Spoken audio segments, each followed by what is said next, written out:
Sebelum kita tercipta, sebelum kita diturunkan ke bumi ini, atau ayah bunda kita, Adam dan Hawa, kakek moyang nenek moyang kita, turun ke bumi, maka desain buminya sudah Allah siapkan supaya nyaman kita ibadah di dalamnya.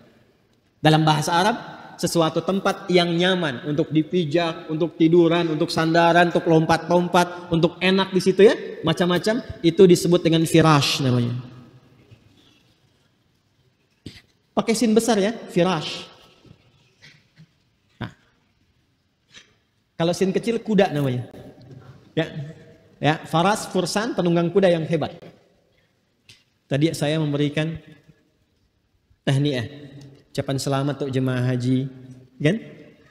Semoga mabrur hajinya, pulang dengan selamat, kan? Kemudian juga mengucapkan terima kasih kepada pengelola dua tanah suci yang memberikan pengaturan yang baik, ya, kesempatan pada jemaah dan sebagainya. Qadarullah, karena di sana orang Arab kan, saya sampaikan pakai bahasa Arab ya. Nah, setelah itu saya lihat tuh sekilas ada komen begini, sukran lakum. Ya, sukran itu pakai sin. Kalau sukran pakai sin artinya mabuk.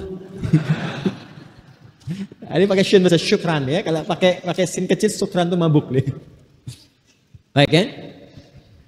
Wa taral arda sukara wa ma hum bisukara dia. Ini firash artinya sesuatu yang nyaman, ya.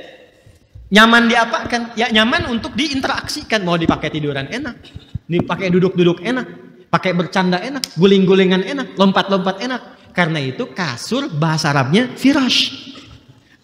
Coba saya tanya, tidur enak gak di kasur? Enak. Guling-gulingan enak? Lompat-lompatan enak? Ada anak kalau naik kasur lompat-lompat kan? Ya kan? Saking enaknya dia nggak mau dilarang kan? Ya kan? Nah, itulah firash. Rahmat Allah kepada kita saking luasnya, menjadikan setiap tempat yang kita pijak untuk ibadah itu di bumi ini, itu didesain dengan nyaman. Jadi sebetulnya nggak ada alasan untuk gak ibadah, karena semua tempatnya disiapkan untuk ibadah. Makanya Nabi kan sangat viral mengatakan, ju'ilatil ardu li wa li ummati masjidan tahura. Ya, kita itu dapat hadiah dari Allah, kata Nabi, dijadikan di seluruh bagian bumi itu, sepanjang dia suci dan baik, dijadikan tempat yang nyaman untuk ibadah. Masjid tempat sujud yang suci. Jadi sebetulnya, maaf ya, ini sampai sini saja kalau kita mau tarik dalam dunia kita, nggak ada alasan nggak bisa ibadah. Anda kerja di mana? Anda mengatakan nggak bisa sholat di sini, mustahil. Tempatnya bisa, andanya mungkin yang nggak sholat. Anda tidak harus menunggu ada musola di kantor, karena space kantor itu masih dimungkinkan untuk sujud. Apa nggak mungkin di situ berpikir, kok bisa mencari dunia bisa nyaman, untuk ibadah nggak nyaman? Padahal Anda pulang kepada Allah tuh pengen nyaman. Ya kurang apa Allah pada kita? Tempatnya dibuat nyaman untuk ibadah, ketentuannya diberikan, jaminannya dijaminkan, ya, tupoksinya jelas, contohnya diwujudkan, orangnya ada mencontohkan pada kita, ilmunya terjaga, nggak ada celahnya kita untuk mengelak. Karena itu ketika Allah memberikan rahmatnya kepada kita dan kita menagih, ya Allah, saya sekarang ingin ibadah, di mana, bagaimana caranya? Dijawab oleh Allah, setiap tempat yang kau pijak di bumi itu sangat terbuka, kau bisa ibadah. Aku jadikan kondusif itu. Makanya nggak ada alasan. Nggak ada alasan. Tinggal persoalannya manusianya mau atau tidak. Jelas? Ini baru satu bagian dari ayat yang belum kita sempurnakan. Alladzi ja'ala lakumul arda firasha. Sekarang tambahkan ngajinya itu pakai makna alladzina, pakai makna alladzi yang tadi itu. Seakan-akan Allah ingin mengatakan setiap generasi berganti berkehidupan. Sampai mereka meninggal pun selalu aku siapkan tempat yang kondusif untuk dia ibadah kepada aku. Jelas sampai sini? Jadi kalau kita ingin membawa citra ayat ini dalam kehidupan kita, seharusnya siapkan setiap tempat yang kita tinggali atau berinteraksi itu ada space untuk ibadah. Kalau di rumah, bikinlah space sedikit untuk ibadah. Ya, atau bahkan setiap kamar itu gunakan setiap tempat yang dipijak. Pakai sholat dulu. Saya membiasakan ini dan hasilnya luar biasa. Hasilnya luar biasa. Kalau masuk ke satu tempat kita pakai sholat dulu. Ya. Ada pakaian misalnya, ya Allah titipkan untuk dipakai, pakai ibadah dulu. Itu rasanya akan beda. Antum kalau pernah dapat pakaian, dipakai sholat dulu, itu akan malu menggunakan pakaian itu pakai maksiat. Akan malu. Karena memori pertama yang sampai di benak kita itu pernah dipakai sholat. Ya, makanya kalau ada orang ingin berbuat maksiat, dia akan milih-milih tuh. Ya, Dari perangkat-perangkat yang memang belum pernah digunakan untuk berbuat taat. Kalau nggak percaya silakan. Ada nggak orang yang biasa pakai kendaraannya untuk ngaji ke masjid, tiba-tiba dipakai untuk mencuri? Nggak mungkin. Ya, dia akan berpikir jangan pakai yang ini ya, ini sayang, investasi ibadah. Ya. Makanya terkadang beberapa pakaian itu penting melekat nilai-nilai syariat di dalamnya, walaupun kemudian jadi budaya, tapi asalnya menjaga. Contoh gini ya, ini bukan ilmu otak-atik ya. Bukan ilmu otak-atik dan bukan ngarang-ngarang ini. Kalau mau dicari sanadnya ada. Kalau mau tanya ke kiai-kiai juga. Lihat kenapa para kiai kita itu banyak yang sarungan. Ya, banyak yang sarungan. Itu ada maknanya. Orang tua kita itu melekatkan makna disebutnya sarung kan. Di Arab juga ada izar namanya, izar, ya. Tapi itu dipakai jadi budaya yang melekat bahkan di dunia pesantren, santri dan sebagainya. Karena sarungan itu, ini Masya Allah. Ini maaf ya. Agak mahal tapi jarang disampaikan. Agak mahal tapi jarang disampaikan. Nih sebentar, saya tunjukkan begini. Sarungan itu serapan dari kata syara'an, syariat. Syara'an, sarungan. Sekali lagi, ini bukan ilmu otak-atik ya. Bukan ilmu otak-atik. Kalau mau dicari, sanadnya sampai. Insya Allah kiai-kiai di pesantren tahu itu. Ya, dan kami diajarkan dari kecil juga diajarkan. Syara'an itu dibawa dalam bentuk kosakata, diterapkan dalam sesuatu yang melekat pada diri kita. Syar'an, sarungan. Ya kan? Dari kata syariat, maksudnya apa? Hei, selimuti dirimu dengan nilai-nilai syariat, sarungan. Makanya pakai sarung itu dipakainya ke masjid, pakai ngaji dan sebagainya. Kalau naik dikit, anak-anak di daerah itu dipakein ke sini jadi kayak sorban gitu kan? Ya kan? Ya terserah mau jaka sembung, jaka ini si jai, si pitung macam-macam kan? Ya, kalau udah pakai itu kan kesannya baik ya. Itulah syara'an, sarungan. Paham? Kemudian pakaian atasnya apa? Pernah dengar baju koko? Ya, baju koko itu serapan dari baju takwa, wakwa, tuko, takwa. Disingkat jadi koko, diserap jadi koko. Jadi maksudnya pakaianmu itu pakaian takwa, mengambil dari surat Al-A'raf itu. Walibasut taqwa dzalika khair. Pakaianmu pakaian takwa. Jadi kalau sudah kenakan itu tingkatkan takwamu, jaga. Makanya ketika Anda pakai baju koko itu suasananya beda kan? Ada orang ke diskotik pakai baju koko. Ya kan? Lain kan? Jadi sekali lagi ya, ini penting saya sampaikan di awal supaya tidak menduga nanti utak-atik itu, tidak. Ya, bukan ya. Ini ada sanadnya. Pakai baju takwa itu gambaran tingkatkan takwamu, bangun ketaatan lebih baik lagi. Kalau dibawa ke dalam dunia pengetahuan, belajar yang betul. Makanya pakaian takwa itu bagi para muslim pembelajar mahasiswa itu pakaian yang mampu meningkatkan pengetahuannya untuk ibadah kepada Allah. Setelah itu syara'an, kalau sudah ilmunya bagus, ibadahnya bagus, tutupi hidup dengan syariat, syara'an, sarungan. Ya. Kemudian kalau ilmu sudah tinggi, sudah bagus, hidupnya penuh dengan syariat, maka pakai khufyah, tambah ketakutannya kepada Allah, tawadhu. Innama yakhsyallaha min ibadihil ulama. Orang-orang alim itu yang takwa, yang baik, yang sudah mengerti, maka dia semakin tawadhu. Makanya orang pintar, ulama, kiai yang bagus, habib, ustadz-ustadz yang baik itu, ketika merasa ilmunya itu bagus, dia semakin tawadhu. Semakin lembut, semakin baik, semakin menyatukan, membangun harmoni. Itulah khufyah, itulah kopiah. Kalau sudah ini ada, kopiah ada, baju takwa koko ada, sar'an sarungan ada, maka pakailah bakyak. Tahu bakyak gak? Ya, bakyak itu dari kata al-baqa, bakyak, pertahankan tuh sampai pulang. Makanya di santri, di pesantren banyak bakyak itu. Jelas ya? Halo? Ini bukan ilmu otak-atik, itu dari dulu sudah begitu. Cuma kita kan tinggal pakai aja. Nah, yang paling aneh itu generasi sekarang yang aneh mendapatkan keterangan itu. Artinya apa? Artinya kita kurang menggali sekarang. Artinya ada yang kurang menggali tentang keterangan di masa lalu. Kan orang tua kita dulu itu nggak banyak teorinya, simpel aja, tapi maknanya dalam. Maknanya dalam sekali. Paham sampai sini? Baik ya. Alladzi ja'ala lakumul arda firasya. Hei, aku telah jadikan bumi yang engkau pijak itu, yang engkau berkehidupan di situ, engkau beraktivitas di situ, kondusif dan sangat nyaman digunakan untuk ibadah. Artinya, kalau ada pernah berkehidupan dan diberikan oleh Allah space untuk berinteraksi, belum pernah dipakai ibadah, tangisin tuh. Coba pulang ke rumah ya. Lihat semua ruangan di rumah. Nanti pulang, cek. Jangan-jangan ada satu ruangan yang belum pernah dipakai sholat di situ.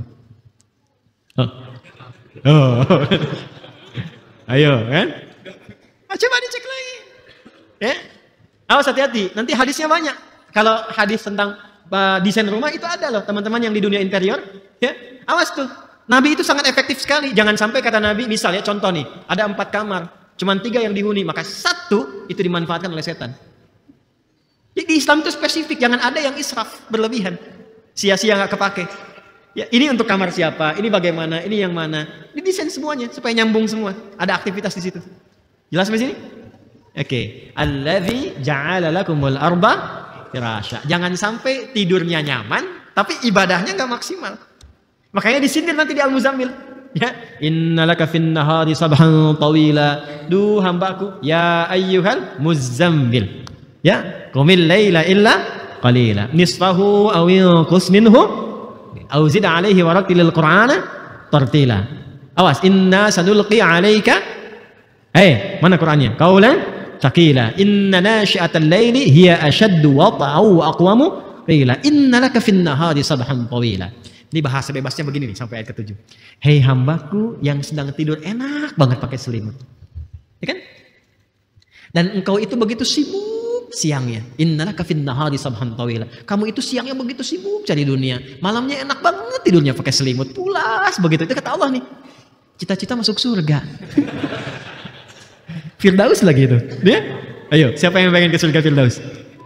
Oh, saya kan, tapi pelan banget kan saya gitu. Karena menyadari memang siangnya sibuk. Ya kan? Malamnya pulas kan? Ya kan?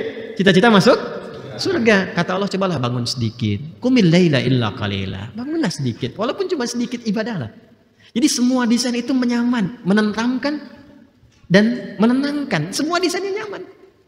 Setelah itu apa? Kalau cuma bumi saja nggak nyaman tuh, maka dijadikan kemudian langit sebagai atapnya. Alladzi ja'ala lakumul arda firasyan was samaa'a binaa. Maka supaya kamu merasakan lebih enak lagi, nikmat lagi, nyaman lagi, ada pemandangan yang bisa ditatap, kami jadikan langit itu sebagai atapnya. Bahkan dibangun seluas-luasnya. Allah siapkan seluas-luasnya. Dari mana dapat perpaduan ini? Temukan di Quran surah 51 dari ayat 47 sampai 48. Nanti tafsir ayat ini yang dua-dua didetilkan lagi di Quran surah 51 ayat 47 sampai dengan 48. Was-samaa'a banainaha bi'aidin wa inna lamusi'un wal arda farashnaha. Di Al-Baqarah ayat 22, allazi ja'ala lakumul arda firasya. Di Az-Zariyat ayat 48, wal arda farashnaha fa ni'mal mahidun. Kata Allah, "Hei, aku sudah jadikan langit itu ya dengan kekuatanku, dengan keagunganku, dengan kekuasaanku seluas-luasnya." Bahkan pindah ke Al-Mulk nanti engkau pandang ya, aku jadikan semua yang di langit sebagai hiasan. Walaqad zayyana as-samaa'a ad-dunya bimasabih. Kami jadikan ada bintang-bintang, ada cahaya, ada planet yang bisa diriset dan sebagainya. Natap ke langit, indah. Kan? Coba keluar malam-malam lihat ke langit. Nyaman kan? Makanya ada orang-orang yang punya harapan tuh suka rebahan kan, kaum rebahanas. Ya kan? Kalau top naik atau di lapang ya. Saya kalau di Timur Tengah musim panas itu menjelang waktu ujian, rata-rata teman-teman keluar tuh dekat pohon kurma atau ada yang naik ke rooftop, rebahan tuh ke langit ngelihat begini gitu. Dan mulai bermohon menanamkan harapan gitu kan. Punya cita-cita gantungkan setinggi langit ya, setinggi langit terus tinggi betul, dia lihat ke atas tenang kan. Coba lihat keluar. Nanti setelah kajiannya selesai. Lihat tuh gini, enak tuh. Nyaman. Jadi langitnya didesain nyaman. Buminya didesain nyaman. Dan bukan hanya daratannya, termasuk lautannya. Dibuat senyaman mungkin, seindah mungkin. Saking indahnya, banyak yang wisata kan ke pantai, ke laut. Ya kan? Banyak yang lihat. Nah, itu sindirannya tajam banget. Anda itu untuk dunia aja, begitu nikmatnya. Kenapa kenikmatan itu nggak dibawa ke ibadah, kata Allah. Padahal aku desain kenikmatan ini untuk ibadah, bukan untuk banyak main. Gitu. Coba jujur pada diri sendiri ya. Dari sekian puluh tahun Allah titipkan berkehidupan. Berapa banyak menikmati dunia dengan menikmati ibadah? Dari semua fasilitas yang telah Allah berikan sampai malam ini, berapa persen yang kita gunakan untuk ibadah kepada Allah Subhanahu wa taala? Dan itu akan dihisab. Itu akan dihisab. Ya. Nah, di titik ini, maka mulai saat ini kita mesti berbeda, memosisikan semua tempat yang kita pijak di bumi ini. Maka kalau pulang ke rumah, cek semua tempat yang kita pijak, jadikan itu sebagai bagian atau wasilah kita bisa beribadah di dalamnya. Walaupun hanya berzikir, subhanallah, alhamdulillah. Karena kalau kita meninggal, setiap tempat yang pernah kita pijak, itu akan bersaksi di hadapan Allah. Idza zulzilatil ardu wa akhrajatil ardu. Lihat ardu. Wa qala al insanu malah. Yauma idzin tuhadditsu akhbaraha. Pada saat itulah setiap tempat, ayat keempat, yauma idzin tuhadditsu akhbaraha. Pada saat itulah setiap tempat di antara tafsirnya yang kita pijak akan menyampaikan kepada Allah di situ kita pernah berbuat apa. Maka nggak ada yang bisa tertutup dari peristiwa akhirat itu. Semua akan terungkap. Sekecil apapun. Wa may ya'mal mithqala dzarratin khairan yarah wa may ya'mal mithqala dzarratin syarran. Yang baik akan diungkap, yang buruk pun akan diviralkan. Sekecil apapun. Makanya sebelum sampai ke sana, perbaiki di sini. Ya, saya akan akhiri dengan kisah seorang ulama saleh. Alim. Ada syekh yang sangat luar biasa saleh. Alim. Alim itu tunggal, jamaknya ulama. Pengikutnya banyak, santrinya banyak. Dan senang berdakwah berkelana. Dakwah ke tempat ini, ke tempat. Satu kali secara singkat, ketika beliau sedang berjalan, dan itu dikenal oleh santrinya, syekh yang sangat kuat. Kuat sekali, fisiknya kuat. Bagus ya untuk dakwah itu. Tapi satu kali, ketika sedang berjalan di satu tempat, tiba-tiba pingsan, jatuh. Dan lama ditunggu itu. Setelah sadar, lalu ditanya oleh santrinya. Mabika katanya, syekh kenapa? Perhatikan jawabannya. Saya teringat saat memijak tempat ini, saya teringat bahwa saya dulu pernah berbuat maksiat di tempat ini. Lalu aku beristighfar ketika menginjaknya. Saking takutnya aku kan, dengan dosa aku itu, aku beristighfar kepada Allah sampai pingsan pada saat itu. Saya mau tanya, maksiatnya seorang alim itu gimana sih? Seorang syekh yang alim itu maksiatnya gimana? Ya, itu saking takutnya kepada Allah saat hisab jadi viralkan di akhirat nanti. Karena semua lihat. Kalau sekarang Anda bisa tutupi, saya bisa tutupi. Dan beruntungnya kita disayang Allah, nggak dibuka aibnya. Ini boleh jadi saya pun mungkin banyak aib. Ya. Dan Allah berkenan menutup, makanya kita syukuri. Anda boleh jadi lebih baik dibandingkan saya. Hanya boleh jadi Allah tutup aibnya saja gitu kan, sehingga tidak terbuka. Di akhirat akan dibuka semua, sekecil apapun. Karena itu sebelum kembali, itu tutupi dulu. Pernah lihat filmnya? Ada sinetron itu? Saya mau tanya, itu kalau casting, syuting begitu, langsung jadi begitu tayang atau diedit dulu? Diedit itu supaya bagus atau supaya tampil apa adanya? Bagus kan? Kalau ada kata-kata kurang bagus, diedit ya? Didubbing kadang-kadang kan? Gambar-gambar kurang bagus, diedit ya? Supaya jadi lebih bagus kan? Demikian. Nah, kehidupan kita tuh begitu sebelum ditampilkan di akhirat, maka kisah hidup kita yang akan ditampilkan nanti, edit dulu sekarang. Ya, kata-kata yang kurang bagus, istighfari. Sehingga yang keluar dibuka nanti bagus. Bagian episode kita yang kita ketahui, kita tahu itu. Dan Allah maha tahu. Ya maha tahu. Karena itu hubungan kita dengan Allah selesaikan dulu. Mintakan istighfar, mohon ampunan kepada Allah. Nanti kalau sudah biasa dilakukan, Anda itu paling paham dengan kebiasaan Anda. Anda keluar dari masjid saja sudah ada memorinya. Setiap kita tuh memorinya beda. Kesini pernah memikirkan siapa, berprasangka buruk pada siapa, ya pernah nginjak sendal siapa, pernah pakai sendal siapa wudhu tanpa bilang, ya dan sebagainya tuh. Itu nanti kalau bisa kita biasakan itu, demi Allah saya katakan, itu akan merubah keadaan hidup kita. Akan beda suasananya, tenang gitu. Enak. Saya punya sepupu, dia masuk pesantren dulu. Ketika dia masuk, ada sendal jepit di pesantren itu, dia beli itu. Dia ke masjid. Begitu ke masjid, pulang sendalnya hilang. Lalu apa yang dia lakukan? Dia kemudian tandai. Kan suka ditandai ya, misalnya kalau Adi inisial, ya kan? A, dia kan A gitu. Dia masuk masjid, keluar, hilang lagi. Ketiga, dia ikat dengan gembok. Sendal jepit, dia gembok tuh. Anda tahu nggak? Hilang dengan gembok-gemboknya. Yang keempat, dia tuliskan. Ini benar karena masih polos kan dari SD ke SMP ya, masuk karena diterima setingkat SMP. Dia tuliskan di sendalnya, takutlah kepada Allah. Itu bertahan sendalnya, bertahan. Sampai kalimat itu hilang, hilang lagi sendalnya. Lalu yang kelima dia putuskan, setelah tawakal aja apa adanya. Saya jalan aja begitu. Begitu dia keluar dari masjid, ditampakkan oleh Allah di mana keempat-empat sendalnya dan siapa pelakunya. Dan balik lagi akhirnya. Jadi ternyata ada beberapa episode kehidupan kita itu yang disiapkan oleh Allah untuk mematangkan bagian dari diri kita. Kadang ada yang belum matang ilmunya dikasih ujian pengetahuan, yang belum matang emosionalnya dikasih ujian-ujian emosional dan sebagainya. Nah, sebelum kita memasuki itu sadari dulu sehingga ketika kita menghadapinya sudah siap menjalaninya. Di antara cara untuk menyiapkan itu, perbanyak istighfar di setiap tempat yang kita pijak, lalu siapkan untuk menjadikan itu semua sebagai tanda mendekat kepada Allah. Kalau setiap tempat sudah kita mulai nyambung untuk menjadikan itu terikat dengan penghambaan kepada Allah, maka tempat itu berubah bukan sekedar tempat, tapi menjadi ayat namanya. Menjadi apa? Ayat.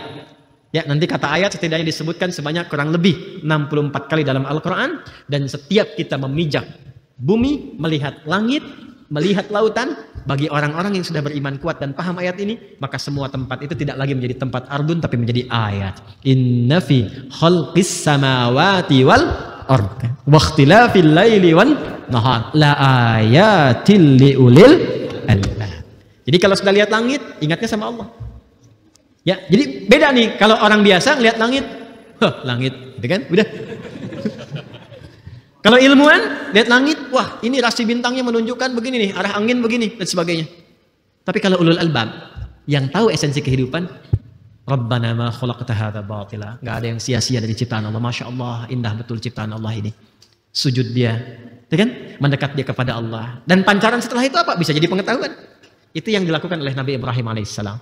Falamma janna alaihi al-lailu ra'a kaukaba. Dari mulai planet, bintang ke bintang, bulan sampai matahari diriset semua, pada akhirnya inni wajjahtu wajhiya lilladzi fataras samawati wal arda hanifan musliman wa ma ana minal musyrikin. Inna salatu. Kalau sudah hanifan muslimah, hanif, lihat langit, lihat bumi, tempat dipijak, setelah itu apa? Inna salati, salat, wa nusuki wa mahyaya wa mamati lillahi rabbil alamin la syarika lahu wa bidzalika umirtu wa ana minal muslimin.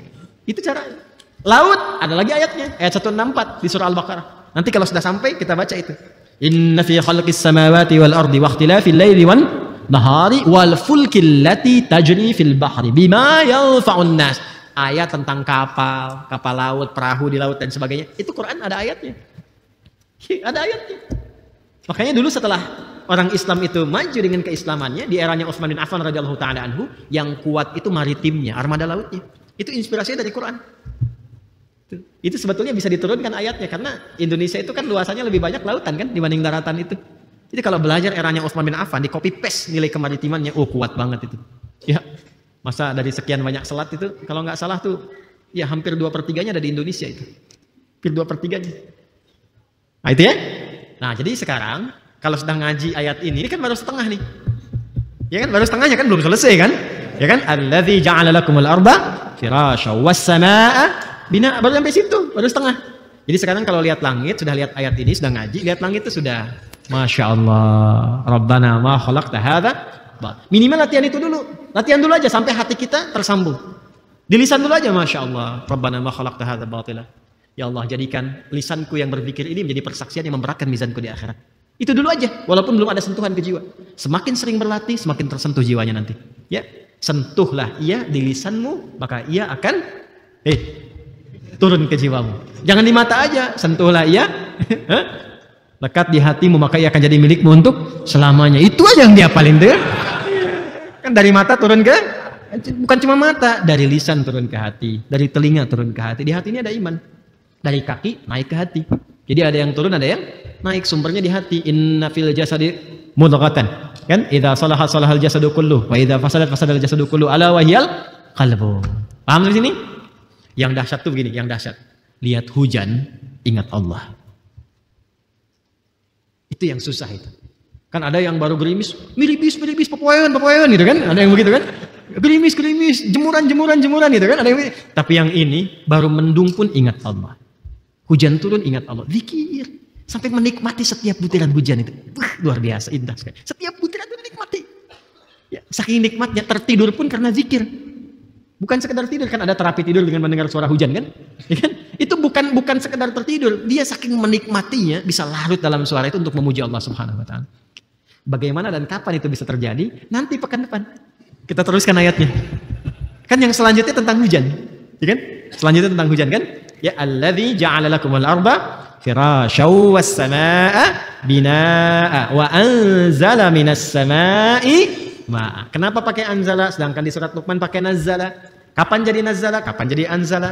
Bagaimana menikmatinya? Kenapa disebut ma'a bukan matara? Kapan disebutkan motor? Berapa kali disebutkan di Quran? Nanti pekan depan kita bahas insya Allah.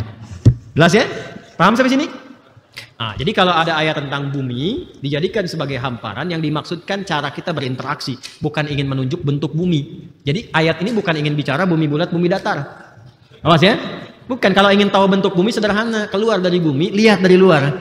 Itu aja, Quran itu esensial. Jadi jangan berdebat pada sesuatu yang tidak penting, yang tidak membuat kita lebih cerdas. Paham ya? Ya, jadi jangan masuk ke lingkaran perdebatan pendapat bumi bulat, bumi datar. Enggak. Kalau pengen tahu bentuk bumi, keluar dari bumi, lihat bentuknya. Tapi kalau ingin menikmati kehidupan di bumi, maka lihat Quran dan jalani semua petunjuknya. Paham? Oke, baik. Assalamualaikum warahmatullahi wabarakatuh. Sahabat-sahabat yang berbahagia. Alhamdulillah, kita telah menyimak ceramah yang luar biasa dari Ustadz Adi Hidayat yang penuh dengan hikmah dan pelajaran hidup yang sangat bermanfaat. Dalam ceramah ini, Ustadz mengingatkan kita akan rahmat Allah yang sangat luas dan tak terbatas.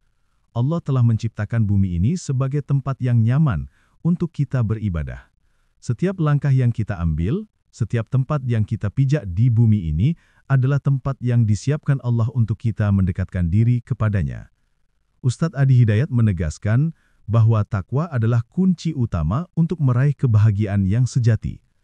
Takwa bukan hanya tentang menjalankan kewajiban agama, tetapi juga tentang menjalani hidup dengan penuh kesadaran bahwa kita adalah hamba Allah yang harus selalu tunduk padanya. Dan dengan meningkatkan takwa kita, Allah menjanjikan solusi untuk setiap masalah hidup yang kita hadapi, bahkan yang terlihat sangat sulit sekalipun. Yang menarik adalah bagaimana setiap tempat yang kita pijak dapat menjadi tempat ibadah. Baik itu di rumah, di kantor, bahkan di tempat-tempat yang kita anggap biasa, semua itu bisa menjadi sarana untuk mendekatkan diri kepada Allah, asalkan kita berniat ikhlas hanya karenanya. Ustadz mengingatkan kita bahwa ibadah bukan hanya tentang ritual seperti sholat, tetapi setiap aktivitas yang kita lakukan dengan niat yang benar bisa menjadi ibadah. Sebagai umat Islam, kita diberikan kesempatan yang luar biasa untuk menjadikan setiap ruang yang kita masuki sebagai bagian dari kehidupan spiritual kita. Ustadz menyampaikan dengan sangat jelas bahwa misalnya setiap kamar di rumah kita, bahkan setiap pakaian yang kita kenakan, jika kita niatkan untuk ibadah, maka itu semua akan membawa kita lebih dekat kepada Allah. Itu adalah cara Allah mengajarkan kita bahwa tidak ada tempat yang tidak bisa dimanfaatkan untuk beribadah, karena setiap detik dalam hidup kita adalah kesempatan untuk mendekatkan diri kepadanya.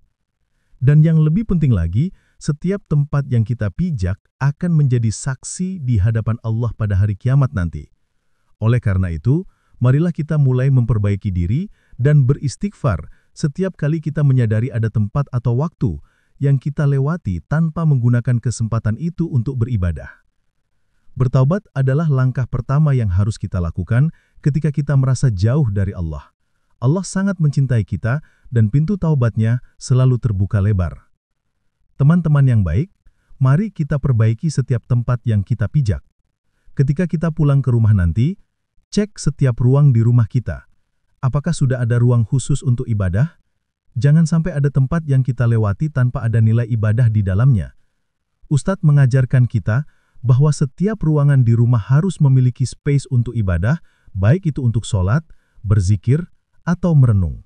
Bahkan tempat-tempat seperti kamar tidur, ruang keluarga, atau bahkan ruang kerja bisa menjadi ruang ibadah yang memberikan keberkahan jika kita niatkan dengan hati yang tulus. Ceramah ini juga mengingatkan kita untuk menggunakan pakaian yang kita kenakan untuk kebaikan dan takwa, dan bagaimana pakaian yang kita pilih bisa mencerminkan kesadaran spiritual kita. Ustadz memberikan contoh tentang pakaian koko yang mengandung makna sebagai pakaian takwa. Ketika kita mengenakan pakaian yang niatnya untuk ibadah, maka kita akan merasa lebih dekat dengan Allah dan tentunya akan ada rasa malu jika kita menggunakan pakaian tersebut untuk hal-hal yang tidak sesuai dengan nilai-nilai agama. Mari kita jadikan hidup kita sebagai ibadah. Setiap hari adalah kesempatan untuk memperbaiki diri dan mendekatkan diri kepada Allah. Setiap tempat yang kita pijak adalah ruang ibadah yang telah Allah siapkan untuk kita. Jangan pernah merasa tidak ada waktu atau tempat untuk beribadah, karena Allah sudah memberikan segala yang kita butuhkan untuk menjadi lebih baik. Sekarang, jika video ini memberikan manfaat bagi Anda, saya ingin mengajak Anda semua untuk like, share, dan subscribe agar semakin banyak orang yang dapat merasakan kebaikan dari ceramah ini. Setiap like dan share yang Anda lakukan adalah amal jariah yang akan mengalirkan pahala untuk kita semua. Dengan subscribe, Anda juga akan mendapatkan lebih banyak konten bermanfaat lainnya yang bisa semakin menambah wawasan kita. Dan yang paling penting, mari kita semua berdoa untuk Ustadz Adi Hidayat.